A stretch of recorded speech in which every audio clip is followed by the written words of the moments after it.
All right, so let's get some final answers to our practice problems so we can check our work completely here. So x to the 4 thirds, what we're talking about here is that this is a power, this is a root. So we've got the cubed root of x to the 4th power. Choice 4. Write the expression using radicals. Okay, radicals are things like this or this in the context of math instead of a fractional exponent. So we have power, root, 7th root of x to the 4th power. Cool.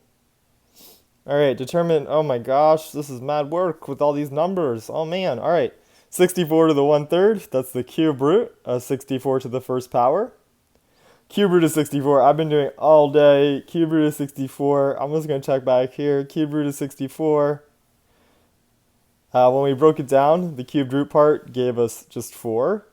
So cube root of 64 is 4. And you can do a little mini proof there. 4 times 4 is 16 times another 4. 16 times 4. Okay, 6 times 4 is 24. 10 times 4 is 40. 24 plus 40. Yeah, 64. Okay, cool. This is right. Negative 8 to the 1/3 power. All right, cubed root of negative 8 to the 1st power. Negative 8 to the 1st power is just itself. We know the cubed root of a negative is going to be negative. And then we'll do cubed root of the number still. Cubed root of 8, that's like my favorite cubed root. Cubed root of 8, what number times itself 3 times gives us 8? That's 2. And if you use the jailbreak method, you should get the exact same answer. Oof. 4th root of 625. Well, this number is actually, even though it's a big number, it's a familiar number. I know we've talked about that a lot the last couple of days. So we're going to have 4th root, 625. 625 when we break it down. I know 5 is going to divide that because the last digit here is 5. Popping over here, 625 divided by 5. Okay, that's 125.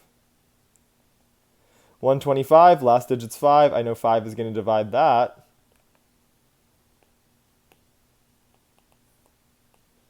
Oh, 25, nice. We are in business here. 25 times 5 is 125. 25 can be broken down into 5 and 5. So the 4th root of 625 is the 4th root of 5 times 5 times 5 times 5. Hey, they try to escape in groups of 4. 3 of them die. 1 gets out. Nobody's left in jail. This is just the number 5. 81 to the 3/4. All right, this is going to be 81. 4th root, 3rd power. But I know I'm going to be in really math hell right now if I do 81 to the 3rd power. That's going to be like some giant number. So instead, what we're going to use is we're going to say, okay, do the root first and then do the power, because we're able to rewrite it with the power being done second with the root and power. They can switch orders. 4th root to 81, you may know from up, oh, wait, let me skip that problem. 4th root to 81, if you break it down, this actually turns out to be 3, because 3 times 3 is 9, and then 3 times 3 is 9, and then 9 times 9 is 81. So 3 times 3 times 3 times 3, 4 threes, gives us 81. Then we still have to cube it.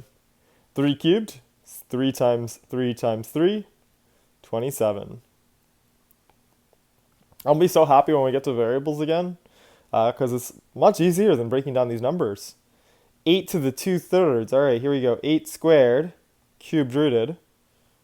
Okay, I definitely don't want to do that power first, because numbers get large when I square them or do 4th power or whatever, or 3rd power. So I'll square it afterwards, because we can switch the order of the root and the power. Cubed root of 8 is 2. 2 times 2 times 2 is 8. We square it afterwards, we get 4. And then they love 64 today. I wonder who wrote this lesson. It was me. I must have been thinking about 64 a lot. So here we go, 64. 2nd root of 64. I'm going to do the power afterwards. I don't want to do 64 cubed, so I'll make it tinier first by square rooting it, and then doing the power. All right, but square root here, right? We probably don't need to write the 2, because the square root automatically means groups of 2. Square root of 64 is 8, because 8 times 8 is 64, and then we're going to cube it. Let's see, cubed root of 8, try to wake myself up this morning and do this. Oh my gosh, this is like way too difficult for me. Oh man. All right, I'm just gonna write a number here and then check my work. It's 8 times 64. Oh man, is it 512? I think it's 512. Let's try 8 cubed. Got it. All right. F of x is equal to x to the 1/3 plus x cubed. Find f of 8. All right, well, I love these problems because they mix our units, which is always a great opportunity to me. 8 is in the parentheses, so that means it's the input. So when we do f to 8, we are plugging 8 in for all of these x's. Oh, this one's not too bad, hey? So we plugged 8 in. F of 8 is equal to, oh man, fractional exponent. Got to rewrite it. So we have 8 to the first power, root on the bottom, cubed root it, plus 8 to the third. Hey, I just did that. Sweet. 512. All right. F of 8 is equal to cube root of 8 is 2. We've done that a couple of times today. First power basically means just 8 is in there. Plus 512. When we do f to 8, we get an output of 514. So if we were to graph this function, we actually have this point on the graph. All right, simplify the expression below to simplest radical form. What do they mean simplest radical form? We don't even have a radical. But wait, we do, because we have the 1/4 power here, and we know that's going to mean 4th root, 48, x to the 12th, y to the 30th, this whole mess to the first power. But when you have something to the first power, that means just you have it once. So we don't have to write that. 4th root, though, not so bad once we write it like this if we remember. This is a jail, so we've got a jailbreak. But we might be able to be a little clever here with our jailbreaking. So we break 48 down. 6 times 8, 2 times 3, 2 times 4, 2 times 2. So you have the 4th root of 2 times 2 times 2 times 2 times 3. X to the 12th, y to the 30th.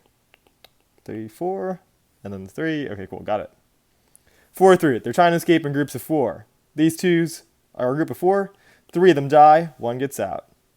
All right, but we're using the jailbreak method, but I want to be clever about things here because I don't want to write x's and y's my whole life. So x to the 12th power. We're trying to make groups of 4. So how many groups of 4